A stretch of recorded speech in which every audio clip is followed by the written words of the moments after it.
ताजा उदाहरण जो है वो नारी शक्ति वंदन जो अधिनियम है उसका पारित होना है। हमारे साथ चर्चा के लिए जुड़ रहे रामकृपाल सिंह, वरिष्ठ पत्रकार, बहुत बहुत स्वागत सर।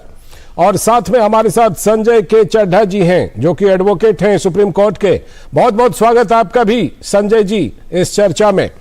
मैं आपके पास कानूनी पहलुओं को और आगे के सफर को समझने के लिए आऊंगा, लेकिन पहले जरा और मैं अभी संजय के चड्ढा जी के पास चलता हूं।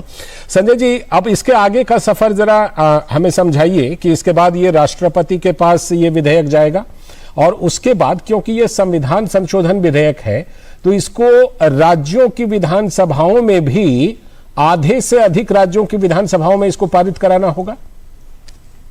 देखिए, मैं आपको बताऊं लालचंद जी, क्योंकि ये आपने बिल्कुल राइटली कहा कि ये इसके पश्चात इसको भेजा जाएगा राष्ट्रपति के पास, राष्ट्रपति की स्वीकृति ली जाएगी और अगर ये बिल प्रेजेंट जो मेंबर थे वहां पे, क्योंकि ये बड़ी मेजॉरिटी के साथ पास हुआ है, 2/3 प्रेजेंट एंड वोटिंग की वजह से जो एक पक्ष समक्ष आ रहा है वो ये है कि इसको अब, क्योंकि ये 2/3 प्रेजेंट एंड वोटिंग हो गया है, इसलिए इसको राज्यों के पास भेजने की आवश्यकता नहीं है। ये एक मत समक्ष इसको जरा और थोड़ा विस्तार से बताइए कि क्योंकि ये दोनों सदनों में 2/3 बहुमत से पारित हो गया है, क्या इसलिए इसको राज्यों की विधानसभाओं से पारित कराने की जरूरत नहीं पड़ेगी?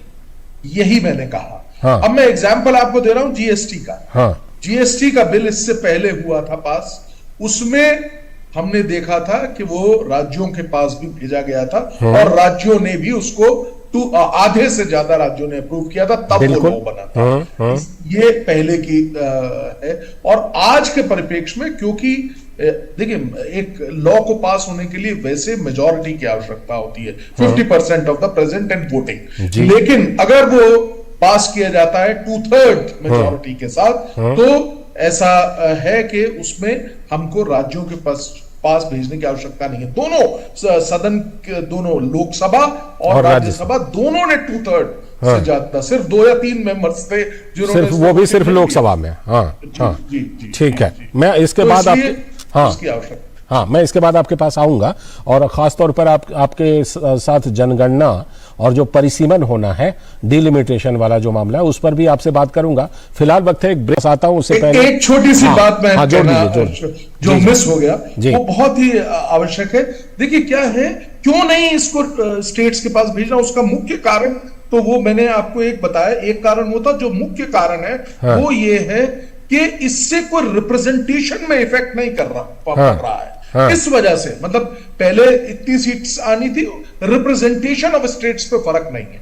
ये मुख्य कारण है जिसकी वजह से स्टेट्स के पास नहीं भेजा। लेकिन जैसे राज्यों की विधानसभाओं पर भी इसका असर पड़ेगा इस फैसले का, तो क्या वहां से इसका अप्रूवल लेने की जरूरत नहीं पड़ती है?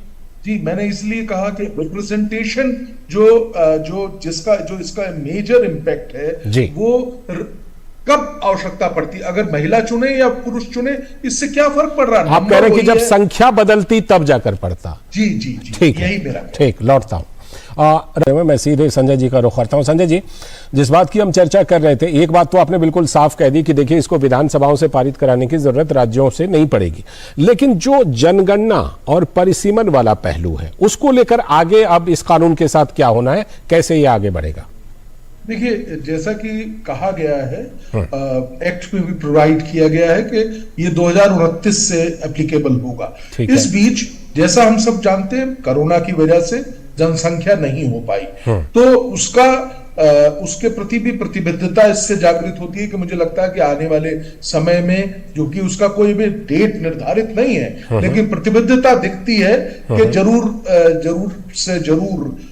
जनसंख्या होगी, क्योंकि उसके आधार पर ही जो परिसीमन है, क्योंकि देखिए, जब हम शुरुआत में जब देश आजाद हुआ था, तो उस वक्त क्या जो हमारी जो परिसीमन हुआ था और जो बनी थी कॉन्स्टिट्यूएंसी, वो एक एग्जैक्ट नंबर था, उसके आधार पे एक रेशियो बना के दी गई थी। इसी तरह से 1971 के आधार पे जो है अभी हम लोग उसके जनसंख्या जो हर 10 साल में होती है जनसंख्या, इस बार कोरोना की वजह से हमको इसको आगे करना पड़ा, अभी डेट्स निर्धारित नहीं है। तो जो जनसंख्या का स्वरूप आएगा उसको ध्यान में रखते हुए तमाम जो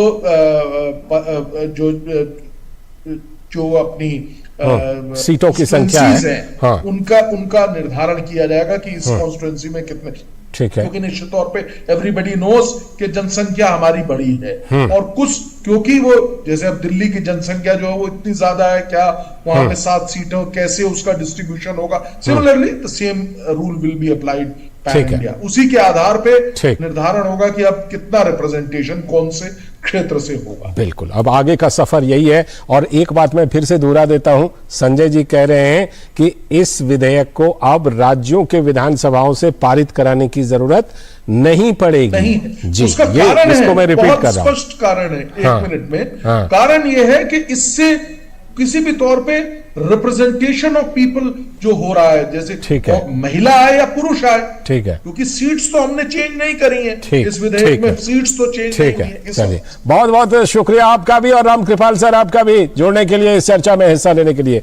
तो आज की चर्चा में फिलहाल के लिए इतना ही।